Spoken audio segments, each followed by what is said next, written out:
Bismillahirrahmanirrahim. Assalamualaikum warahmatullahi wabarakatuh.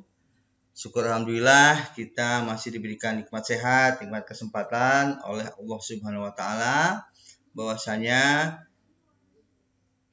di saat ini kita masih bisa dipertemukan dalam mata kuliah e-commerce ya untuk pertemuan pertama. Salawat biling salam juga tidak lupa kita hadiahkan kepada junjungan kita Nabi besar Muhammad SAW yang telah membawa kita dari gerbang jahilah ke gerbang yang penuh ilmu pengetahuan seperti saat ini.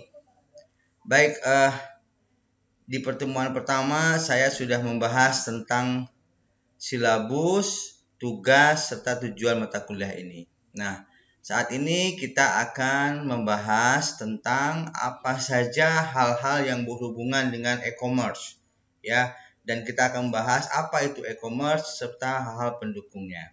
Ya. Baik, yang pertama, hal yang berhubungan dengan e-commerce itu adalah dimulai dari e-business, ya. Kenapa kita membahas e-business? Karena e-commerce tidak bisa terlepas dari yang namanya bisnis. Apa itu e-bisnis? E-bisnis adalah ya, jadi segala sesuatu yang diawali dengan e itu artinya elektronik ya. Ya, jadi segala sesuatu yang diawali dengan e itu artinya elektronik, berarti menggunakan alat elektronik terutama komputer dan internet. Jadi e-bisnis itu pasti hubungannya dengan alat elektronik, komputer dan juga internet.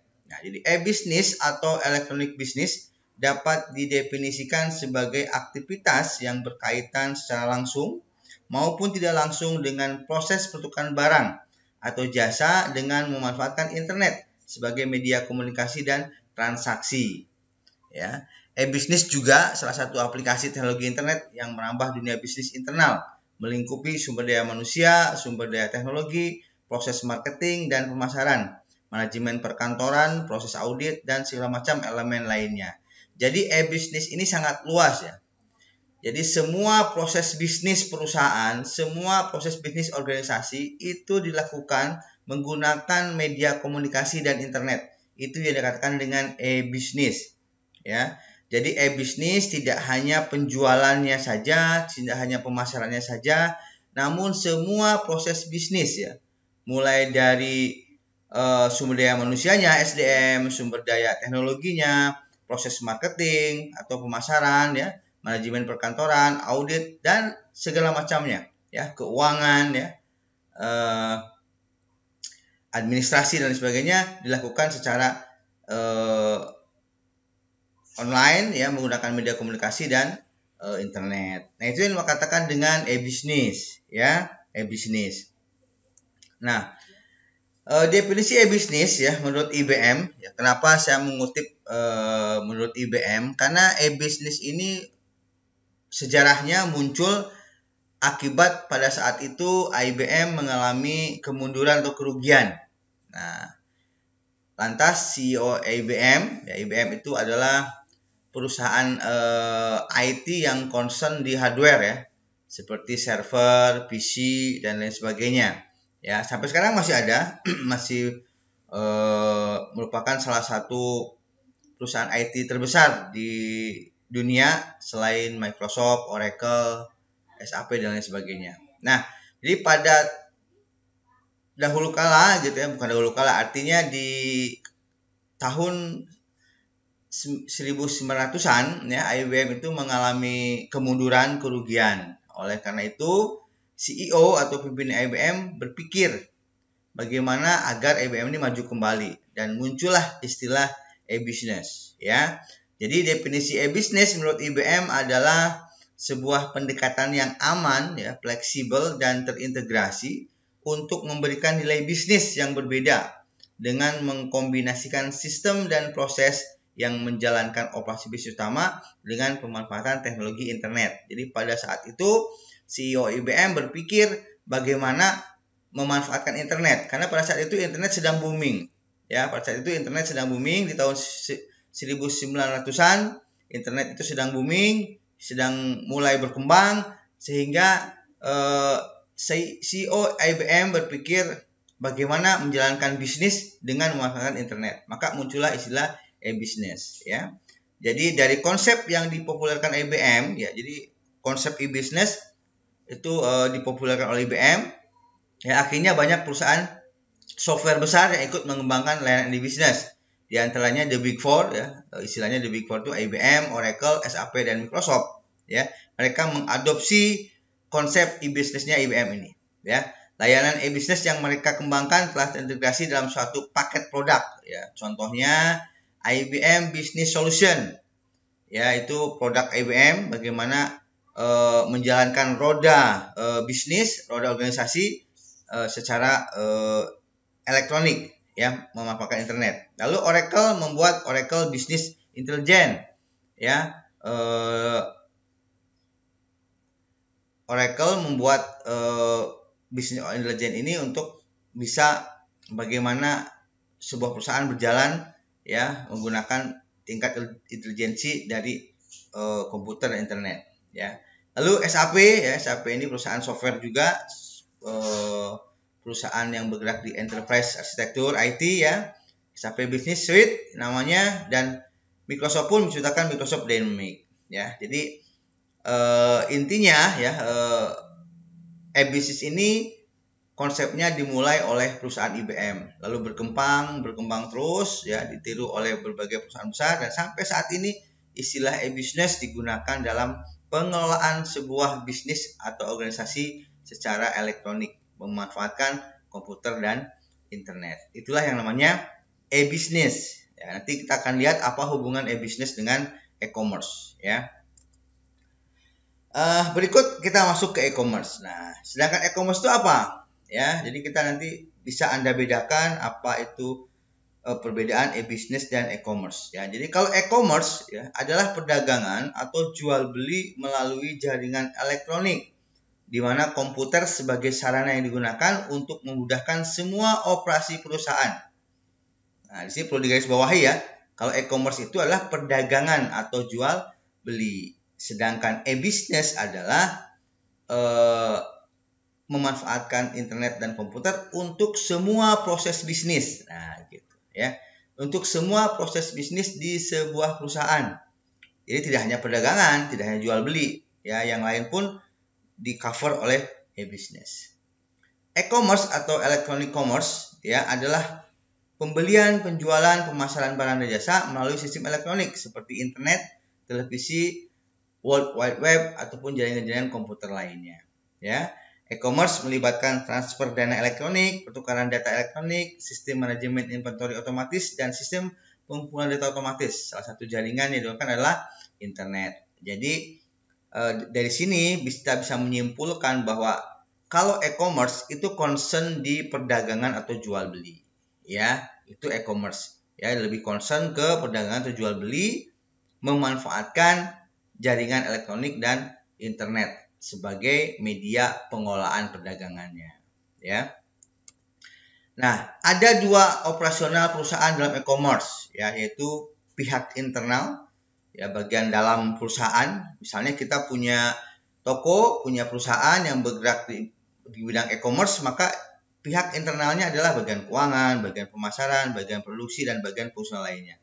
Dan ada lagi pihak eksternal, ya, pihak luar dari perusahaan kita, contohnya pelanggan, pemasok, pemerintah, konsumen, dan lingkungan lainnya. Maka nanti akan muncul konsep e-commerce itu yang namanya business to business, ya, business to customer, business to government, business to environment, dan lain sebagainya, ya. Jadi ada dua operasional perusahaan e-commerce, yaitu pihak internal dan pihak eksternal. Baik, berikutnya adalah kita akan lihat apa perbedaan e-business dan e-commerce, ya. Jadi dari penjelasan sebelumnya, ya, saya sudah menjelaskan apa itu e-business, apa itu e-commerce, maka kita bisa simpulkan perbedaannya, ya. Jadi pada dasarnya e-commerce dan juga e-business bisa kita bedakan dengan sangat mudah sebetulnya, ya.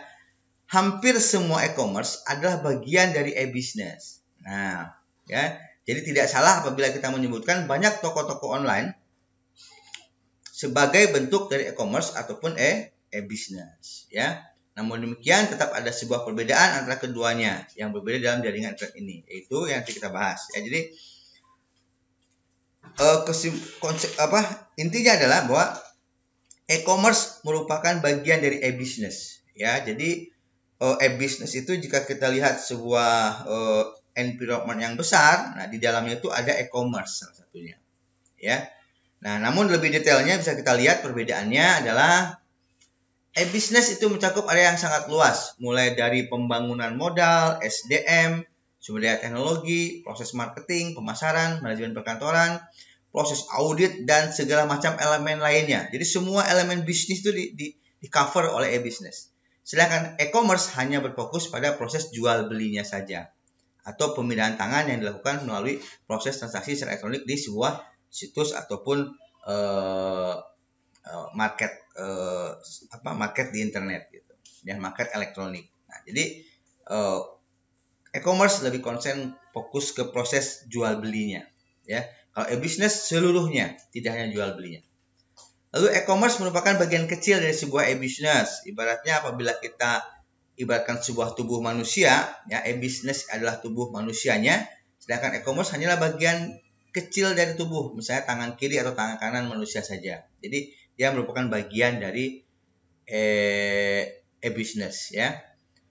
E-commerce hanya membutuhkan spesifikasi dan kemampuan analisa dari segi penjualan dan transaksi saja, ya. Sedangkan e-business membutuhkan pertimbangan matang dari berbagai aspek, mulai dari aspek pemasaran, produksi, dan sebagainya, seperti yang sudah kita bahas sebelumnya. Nah, ini adalah perbedaan e-business dan e-commerce. Jadi Anda jangan salah mengartikan lagi gitu, ya. E-business dan e-commerce memang sama, ya, sama-sama mengelola bisnis maupun penjualan dengan media komputer dan internet. Namun ada perbedaannya, ya. E-business adalah bagian besar dari sebuah e-commerce. E-commerce merupakan bagian dari sebuah e-business. Baik. Berikutnya, ya, hal-hal yang berhubungan dengan e-commerce, ya, selain e-business, ya, itu ada yang namanya internet marketing. Tentu saja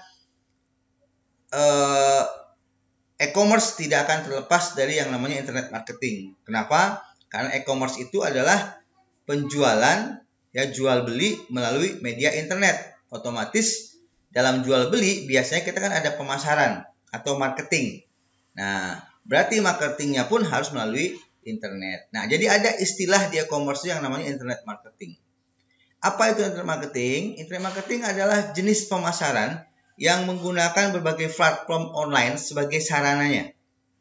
Ya, misalnya website, mesin pencari, ya, atau search engine, ya, email, dan media sosial lainnya, ya, adalah merupakan sarana umum yang digunakan dalam internet marketing. Jadi pemasaran internet, ya, atau internet marketing, pemasaran melalui internet bisa menggunakan website, mesin pencari atau search engine, ya, seperti Google, Yahoo, dan lain sebagainya. Bisa melalui email, media sosial, dan lain sebagainya. Nah, karena menggunakan internet sebagai media, jenis pemasaran ini juga dikenal sebagai online marketing. Ya, jadi nama lainnya adalah online marketing. Ya, namun tujuannya tidak jauh berbeda dari marketing konvensional. Ya, untuk apa? Ya, memasarkan produk kita. Nah, tujuan dari internet marketing adalah tentu saja yang pertama untuk memikat calon konsumen. Ya, jadi seperti pemasaran biasa. Ya, kita melakukan pemasaran, kita melakukan marketing, tentu saja hal pertama adalah ingin mencari atau memikat calon konsumen. Nah, tujuan yang kedua setelah konsumen kita dapat, maka kita tujuan dari internet marketing adalah memelihara atau mempertahankan hubungan dengan konsumen lama. Ya, jadi konsumen itu setelah dicari, ya, setelah menggunakan produk kita, maka itu akan kita jaga atau kita pertahankan. Nah, bagaimana caranya? Ya, dengan menggunakan internet marketing atau pemasaran di bidang internet, ya. Nah, keuntungan kita menggunakan internet marketing adalah yang pertama tentu saja jangkauan lebih luas, ya, karena menggunakan internet, ya, seluruh dunia bisa tercover, ya. Yang penting ada jaringan internet, ya. Lalu tidak memerlukan modal besar. Kenapa? Karena dengan internet marketing saat ini, ya, bisa Anda bayangkan ketika kita memasarkan secara konvensional tanpa media internet, ya, berarti kan kita harus cetak brosur, kita cetak pamflet, cetak spanduk, cetak baliho, pasang di pinggir jalan, pasang di jalan-jalan, itu membutuhkan biaya yang sangat besar. Nah, sekarang dengan internet marketing Anda cukup mendesain bahan marketing Anda, bahan pemasaran Anda, dan di-share di media-media sosial internet, di-share di website, di-share di email, ya, share di Facebook, share di Instagram, share di mana saja, ya. Bahkan banyak yang gratis ya, walaupun ada membayar juga, tapi kita bisa memanfaatkan yang gratisnya. Dan kalau kita hitung, jauh lebih murah pemasaran internet marketing daripada menggunakan yang konvensional. Ya, konvensional itu ada biaya cetak, biaya pasang, biaya transportasi. Ya, bagi kita yang bergelut di bidang bisnis tentu saja tahu berapa besar biaya untuk marketing itu kalau secara konvensional. Ya. Nah, tapi dengan internet marketing bisa bisa mengecilkan biaya marketingnya, pemasaran.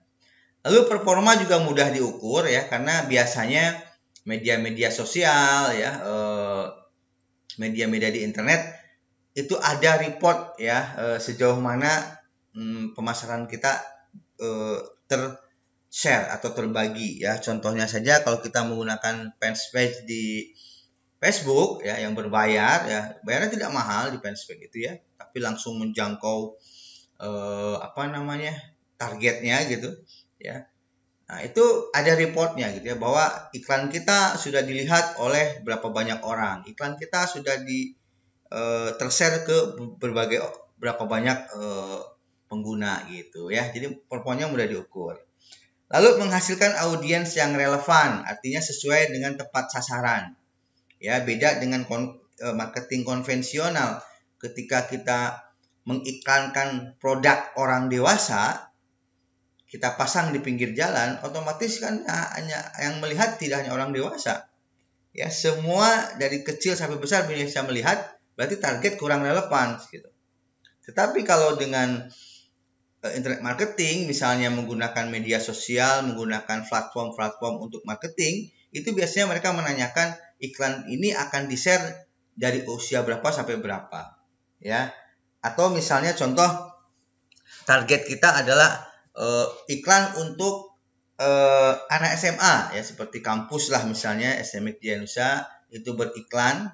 Ketika kita memasang iklan di pinggir jalan, tentu anak kecil ya, orang tua, orang sepuh dan sebagainya bisa melihat dan kurang efektif ya. Tetapi ketika kita melalui internet marketing, melalui fanpage Facebook misalnya, mereka akan bertanya usia dari berapa sampai berapa, targetnya di mana. Misalnya anak SMA usianya dari 20 sampai 25 misalnya. Ya. Dari 16 sampai 20 misalnya. Targetnya adalah Kota Padang saja. Nah, berarti akan tershare khusus ke orang yang usianya 16 sampai 20 dan hanya berada di Kota Padang. Jadi audiens itu relevan, pas gitu dengan sasaran.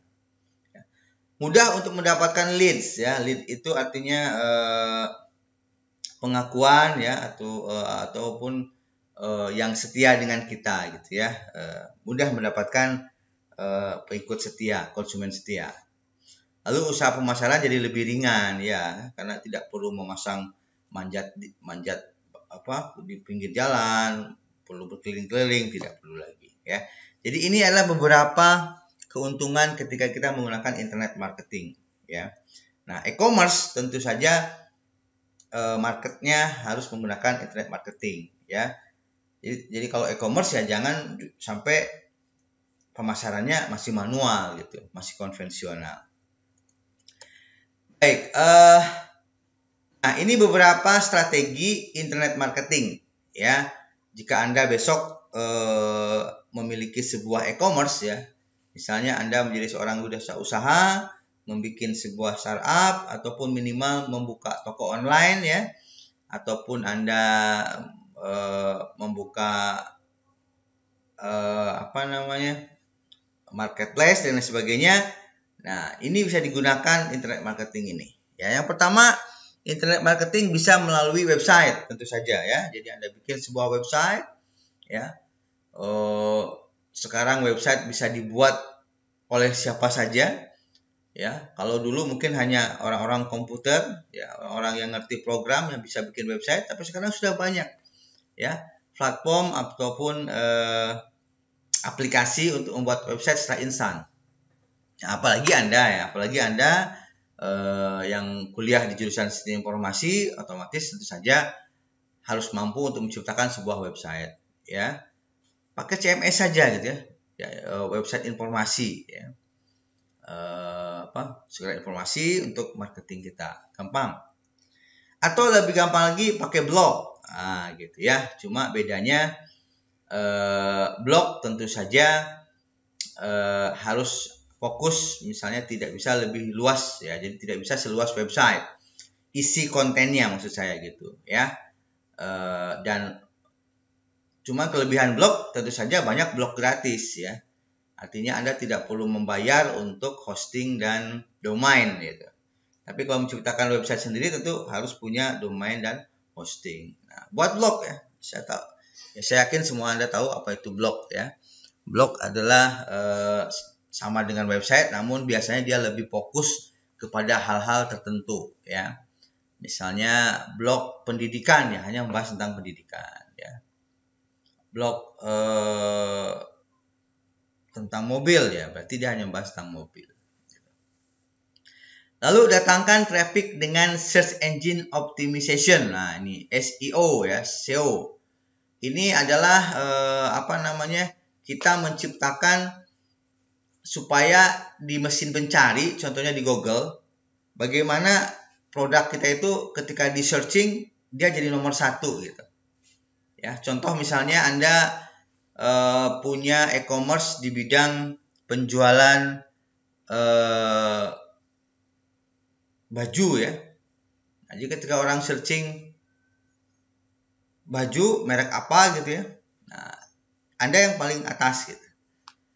Atau misalnya kita punya produk penjualan kosmetik misalnya. Nah, ketik orang membeli kosmetik, nah nanti di search engine di Google ataupun di Yahoo dan lain sebagainya, produk Anda itu yang nomor 1. Nah, itu bisa dengan menciptakan itu. Nah, cuma SEO ini agar Anda bisa menjadi nomor 1, banyak hal yang perlu Anda penuhi gitu ya. Ya, silakan nanti Anda searching di internet apa itu search engine optimization dan bagaimana cara menciptakannya gitu ya.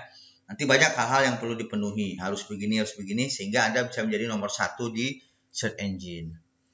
Yang keempat adalah iklankan situs di hasil pencarian dengan search engine marketing. Nah, ini hampir sama nih dengan SEO ya. Kalau SEM ini search engine marketing, memang hampir sama hasilnya, yaitu berusaha supaya di search engine itu produk kita nomor 1.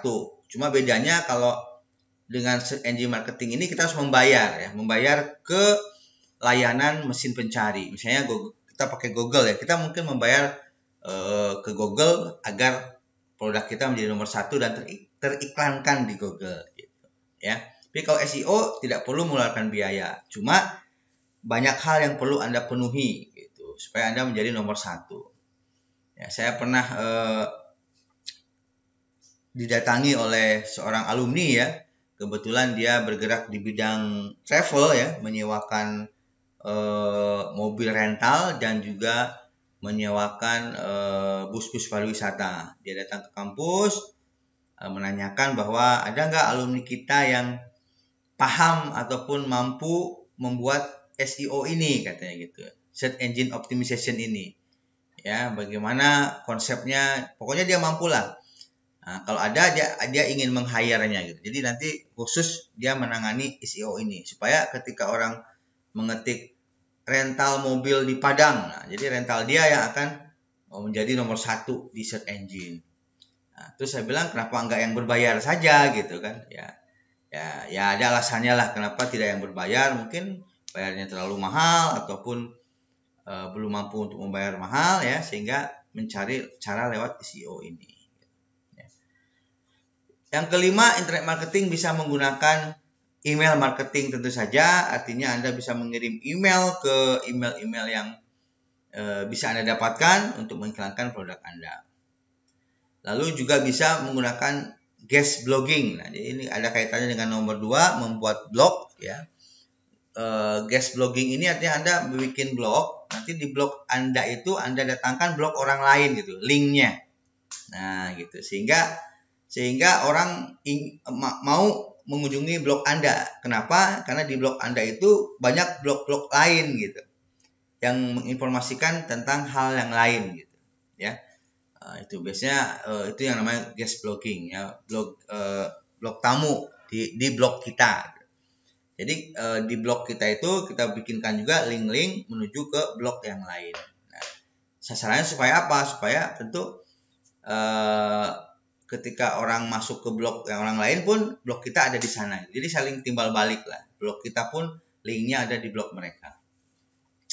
Lalu bangun komunikasi dengan sosial media marketing ya, medsos ya. Ya tentu aktif di Instagram, aktif di YouTube mungkin ya, aktif di TikTok, aktif di Facebook gitu ya, aktif di ya media-media sosial saat inilah gitu ya. Sehingga Anda bisa memasarkan produk Anda di sosial media ya. Jadi sangat sayang ya kalau saat ini ketika Anda memiliki sebuah e-commerce tidak memanfaatkan sosial media, rasanya sangat sayang sekali gitu ya. Sosial media bisa digunakan untuk itu. Lalu manfaatkan Google Business Go ya. Kalau ini memang berbayar ya. Tapi beda dengan SEM ya. Kalau Google Business Go memang pengelolaannya memang seperti mengelola sebuah e-commerce gitu ya. Lebih luas, tidak hanya di search engine saja. Lalu lakukan affiliate marketing ya, berafiliasi dengan marketing yang lain gitu ya, berafiliasi dengan orang lain untuk melakukan marketing. Nah, terakhir tentu saja saat ini zamannya influencer ya, bekerja sama dengan influencer. Anda menggunakan orang-orang yang berpengaruh untuk memasarkan produk Anda. Ya, tentu saja influencer yang paling mudah tentu artis ya.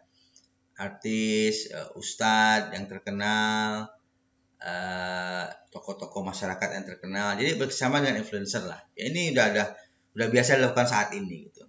Menggunakan influencer ya, menggunakan orang-orang berpengaruh. Sekarang udah banyak yang seperti itu ya. Seperti istilahnya endorse gitu ya. Endorse itu kan menggunakan influencer tuh dalam marketingnya. Oke.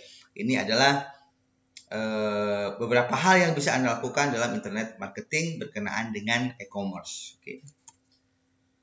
Lalu dalam e-commerce selain internet marketing juga ada istilahnya web katalog atau e-katalog. Ya, apa itu katalog? Katalog itu list barang. Ya. Contoh ini di depan sudah saya lihatkan sebuah katalog konvensional ya, menu lah ya. Kalau di restoran semacam menu ya. Makanannya ini harganya sekian, makanannya sekian. Nah, kalau di komersial di penjualan gitu ya, di toko, di minimarket biasanya ada katalog seperti ini dalam bentuk brosur, dalam bentuk pamflet. Tapi ini adalah katalog konvensional dicetak ya. Ini sebuah katalog Alfamidi ya. Jadi situ ada produk, ada harga, ada deskripsi produk deskripsi produknya ada sedikit gitu. Nah, ini adalah e-katalog. Katalog konvensional. Jadi sebelum adanya e-katalog ya, semua badan usaha berlomba merancang katalog manual yang menarik untuk memasarkan produk atau jasanya. Katalog dicetak dengan berbagai ukuran dan bentuk. Ada yang dicetak seperti lembaran biasa ataupun cetak seperti majalah ya. Jadi ada yang per lembar, ada yang memang berbentuk seperti majalah. Setiap halaman ada produk dan harganya. Itu namanya katalog ya. Nah, namun sayangnya katalog seperti itu kadang-kadang tidak tepat sasaran ya. Saya melihat sekarang pun masih banyak itu perusahaan-perusahaan handphone, toko-toko handphone yang membagikan katalog berbentuk kertas di jalan-jalan gitu ya. Dibagi itu kan sepertinya agak mubazir lah gitu. Apalagi orang bermotor dikasih, apalagi terbang, nggak dibaca, orang diterima ya hanya kasihan saja gitu ya. Ya mungkin masih bisa dilakukan tapi tidak terlalu efektif saat ini. Nah, lebih efektif lagi kalau kita menggunakan yang namanya e-katalog ya. Sedangkan e-katalog adalah sebuah sistem informasi dari sebuah katalog yang berisi mengenai daftar produk atau jasa ya, jenis, merek, spesifikasi teknis, harga dan jumlah barang atau jasa yang tersedia yang dapat diakses secara digital ya. E-katalog tidak memiliki tanggal expired ya. Bisa kapan saja ya, karena bisa direvisi kapan saja sehingga tidak perlu terus-menerus mencetak ulang seperti katalog manual. Jadi kalau salah satu kerugian katalog manual itu adalah ketika ada kenaikan harga, ketika ada perubahan spesifikasi, kita cetak ulang, ya kan? Ya, banyak itu brosur-brosur yang dicoret, diganti harganya, ya karena kita sudah terlanjur mencetak banyak. Nah, kalau di e-katalog kan tidak, kita hanya tinggal mengganti secara elektronik saja gitu. Ya, apapun bisa kita ganti nantinya secara elektronik, lebih cepat, lebih murah. Ini sebagai contoh saya tampilkan e-katalognya toko komputer Jibros gitu. Dan satu lagi kelebihan e-katalog itu adalah kita bisa mencatat spesifikasi dengan detail. Tidak ada batasan gitu. Tapi kalau e-katalog konvensional gitu ya, katalog lama tentu tidak bisa kita menceritakan spesifikasi secara detail sebuah barang gitu. Karena terbatas kan. Satu lembar itu misalnya ingin masuk 20 barang, tentu detail deskripsinya dikit-dikit. Kalau di sini kan tidak. Ya, Anda bebas mendeskripsikan barang. Jadi lebih informatif ya. Pelanggan lebih informatif gitu, mendapatkan informasi.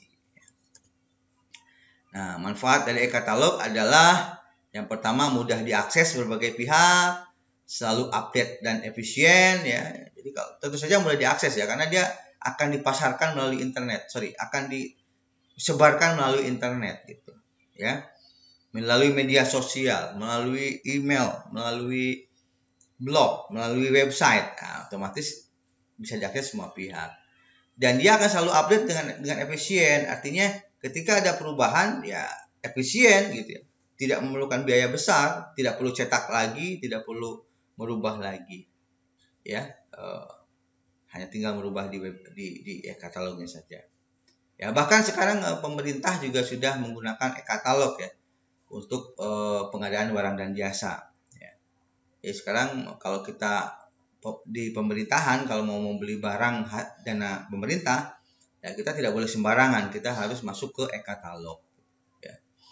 Lalu informasi barang dan jasa lebih transparan. Itu saya bilang tadi bahwa dengan e-katalog kita bebas menginformasikan, mendeskripsikan barang kita, spesifikasinya seperti apa, gambarnya jelas, gambarnya lengkap, bahkan mungkin gambarnya bisa di 3 dimensi. Saya lihat ada toko online yang gambarnya itu bisa diperbesar, bisa diperkecil, dan bisa diputar. Nah, gitu.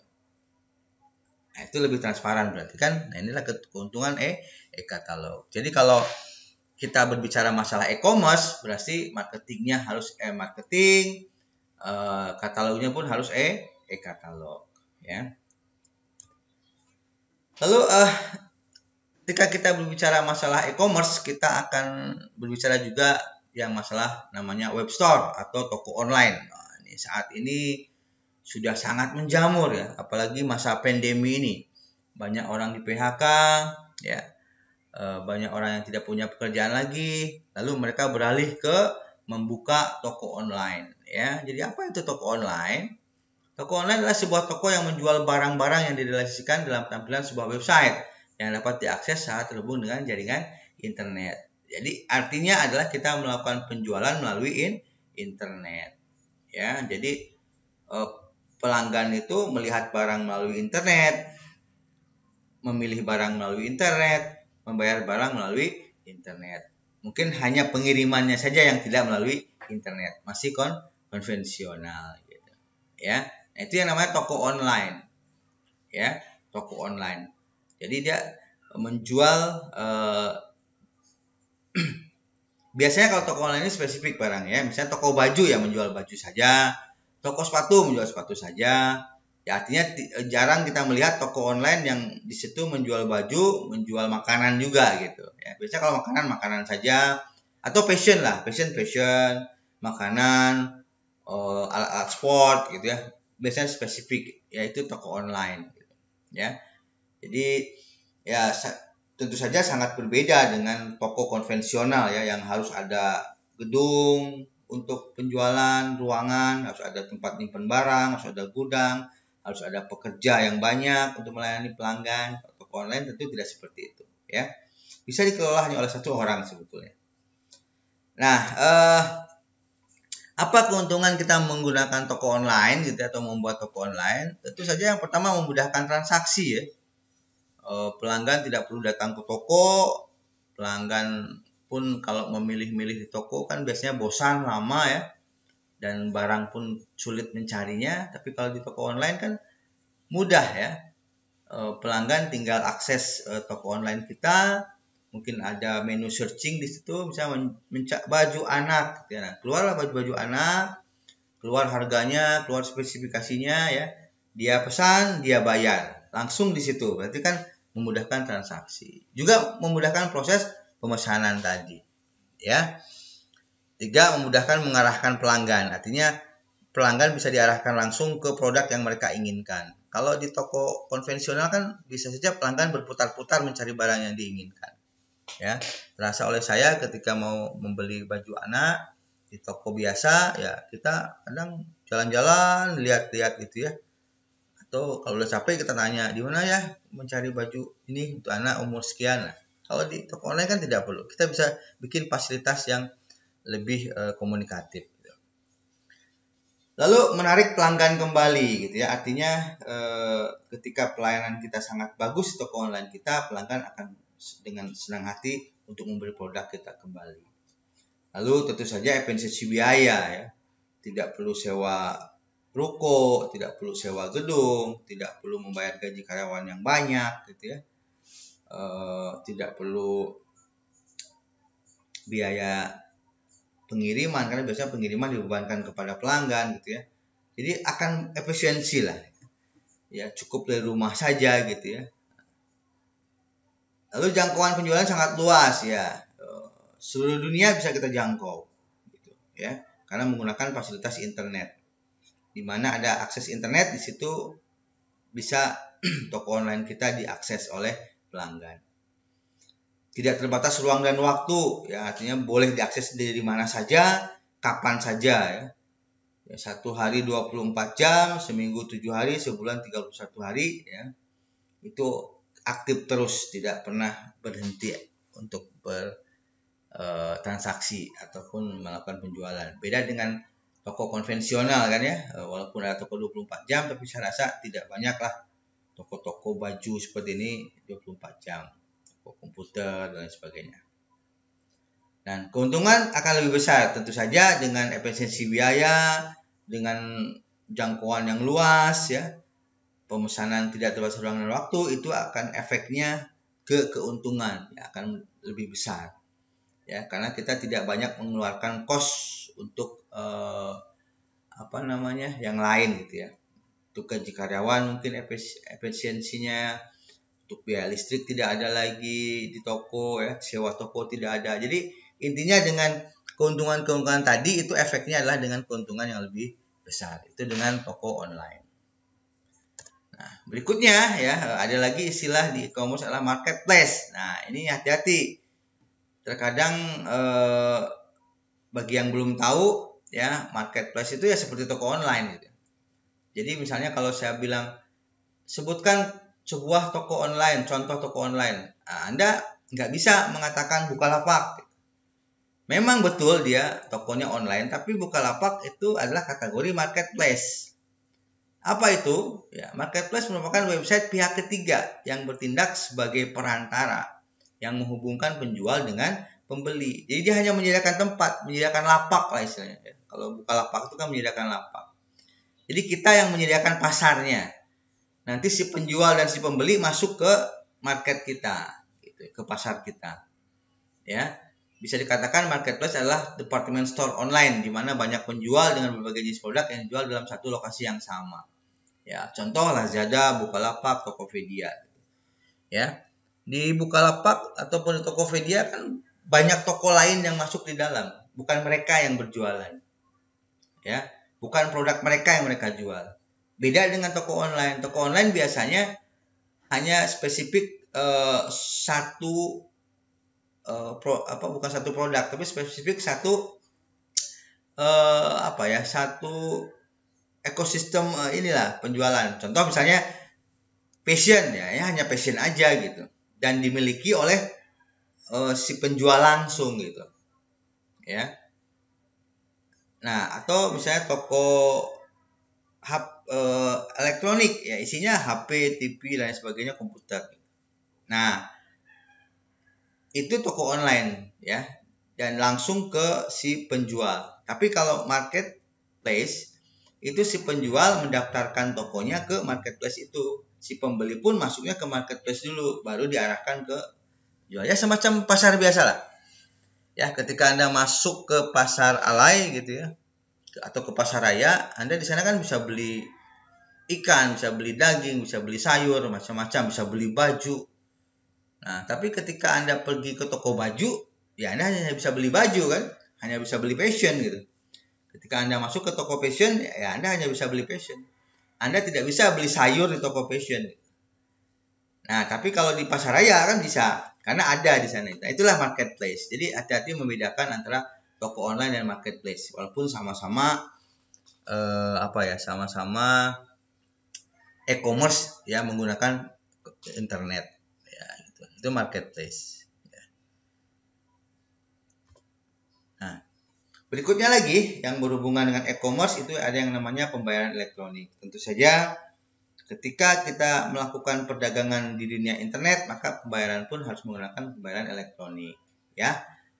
Pembayaran elektronik adalah model pembayaran yang memudahkan dan menawarkan kenyamanan kepada penggunanya dalam melakukan transaksi pembayaran.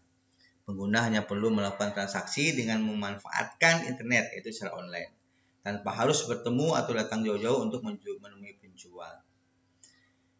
Electronic payment atau pembayaran elektronik digunakan pada saat ini untuk bertransaksi jarak jauh seperti online shopping ya, seiring dengan semakin bertumbuhnya penggunaan internet dan semakin banyaknya e-commerce. Maka electronic payment adalah solusi yang hadir untuk menggantikan alat transaksi pembayaran secara lama. Yang termasuk dalam pembayaran elektronik contohnya adalah ATM ya. ATM pun sebenarnya elektronik. Karena tidak langsung membayar ke pembeli kan, ditransfer.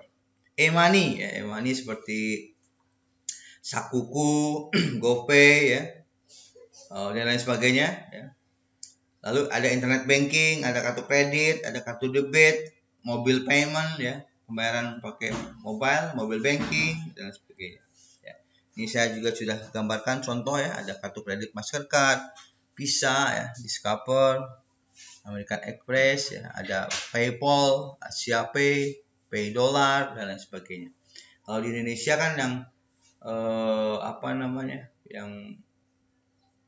banyak digunakan saat inilah kan GoPay ya, Sakuku ya, dan lain sebagainya lah. Anda sudah tahu semua itu pembayaran elektronik. Jadi pembayaran elektronik merupakan pembayaran yang digunakan dalam e-commerce ya.